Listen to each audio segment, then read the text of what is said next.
D ब चा फेरा नंतर सुटला गडे क्रमांक या मैदानातला 9 सुटला आणि 9 मध्ये सुंदर अशी लढत चालवली. एक बाद एकामुळे दुसऱ्याचं मात्र होता राहिलं.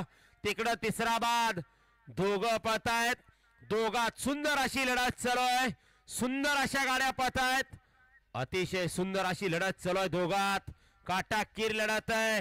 बघा कशी लढत आहे. पड्याल सागर आहे आणि आड्याल मनवचा ऋतिक. मागल्या गाड्या बघाओ.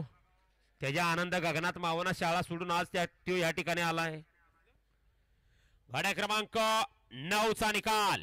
तास क्रमांक 5 वरून धावलेली गाडी महालक्ष्मी प्रसन्न कैलासवासी प्रकाश बाबुराव पवार मिरजोळ या गाडीचा 1 नंबरला विजय बैलगाडी मालकाचं त्यावरती बसणाऱ्या ऋतिक ड्रायव्हर मनवकरांचं हार्दिक आणि हार्दिक अभिनंदन. सुंदर अशी गाडी पळाली. गाडी सेमीला पात्र. मिरजोळकर या ठिकाणी 1 जण.